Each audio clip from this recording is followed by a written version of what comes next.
একটা অন্য রকমের চিকেন রেসিপি রান্না করার জন্য চেষ্টা করছি। তো ফার্স্টেই আমি তেলটা গরম করে নিয়েছি, তাতে দিয়ে দিয়েছি 1 চামচ চিনি। ঠিক আছে, এবার এখানটায় আমি দিয়ে দেবো কিছু গোটা গরম মশলা আর হচ্ছে জিরে ফোড়ন দিয়ে দিয়েছি। এবার এটাকে একটুখানি ভালো করে নাড়াচাড়া করে নেবো। তো দেখা যাচ্ছে এখানটায় চিনিটা ভালোভাবে ক্যারামেলাইজ হয়ে গেছে। এবার এখানটাতে আমি দিয়ে দেবো একটা বড় সাইজের পেঁয়াজ। পেঁয়াজটাকে ভালো করে নাড়াচাড়া করে নেবো, একটু লাল লাল করে ব্রাউন করে ভেজে নেবো, লাল লাল না ব্রাউন করে ভেজে নেবো। জিরে গোটা গরম মশলা সব কিছু ফোড়ন দিয়ে পেঁয়াজকে স্লাইসগুলো দিয়ে বেশ একটু ব্রাউন করে ভেজে নিয়েছে, বেশ একটা সুন্দর স্মেল বেরোচ্ছে। এবার এখানটায় দিয়ে দেবো একটা মিডিয়াম সাইজের টমেটো কুচি দিয়ে এবার এটাকে আবারও ভালো করে নাড়াচাড়া করবো টমেটোটা একটু নরম হওয়া পর্যন্ত।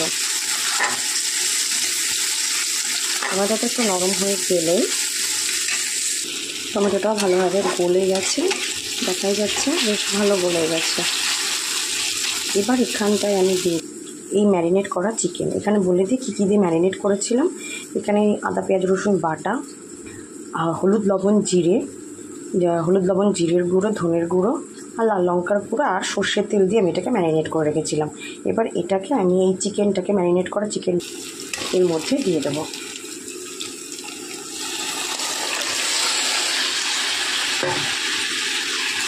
দিয়ে ভালো করে নাড়াচাড়া করে নেব, একটু কষিয়ে নিতে হবে ভালো করে।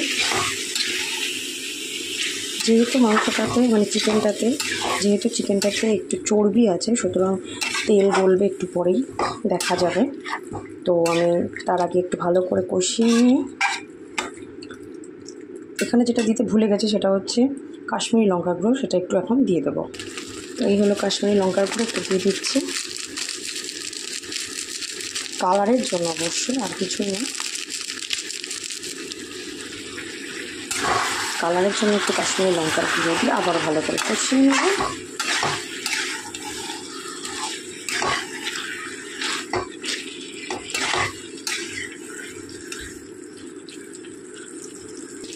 দেখা যাচ্ছে এই মশলা থেকে তেল বেরোতে শুরু করে দিয়েছে, তার মানে চিকেনটা বেশ এখানে চিকেনটা ভালোভাবে কষানো হয়ে গেছে। দেখা যাচ্ছে এখানটাতে যেটা আমাকে করতে হবে সেটা হচ্ছে কিছু ভেজে রাখা আলু আমি অ্যাড করে দিলাম, একটা অপশনাল, যদি তোমাদের ইচ্ছা হয় দেবে, নাহলে দিও না। আর এখানটা আমি দিয়ে দেবো কিছু চিড়ে রাখা কাঁচা লঙ্কা, বেশি ঝালের জন্য এটা অবশ্যই, যারা বেশি ঝাল খেতে পছন্দ করো তারা এটা দেবে, নাহলে অ্যাভয়েড করতে পারো। দিয়ে আবার একটু ভালো করে নাড়াচাড়া করে পরিমাণ মতন অবশ্যই উষ্ণ গরম জল দেবো আমি এখানে, কারণ যেহেতু আমি এটাকে ভালো করে কষানো হয়ে গেছে তাই জন্য এখানটা পরিমাণ মতন আমাকে উষ্ণ গরম জল দিতে হবে। উষ্ণ গরম জল দিয়ে একটু ঢেকে দেবো।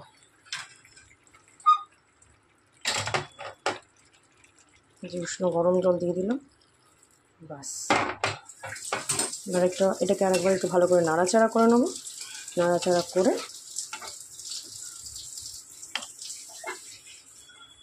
আমি এটাকে ঢেকে দেবো। তারপরে একটু ঢেকে দিচ্ছি, ব্যাস। সো এখানটায় ভালোভাবে ফুটে গেছে, দেখা যাচ্ছে। আমি ঢাকনাটা সরিয়ে দিয়েছি, সেটা একটু স্কিপ করে গেছি আর কি।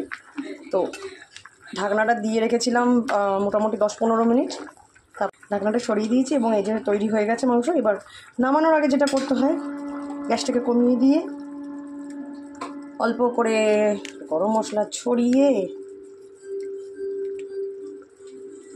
হালকা হাতে নাড়াচাড়া করে ব্যাস, আর কিছু না, গ্যাস অফ। সো ব্যাস, তৈরি হয়ে গেল আজকের সানডে স্পেশাল চিকেন কারি।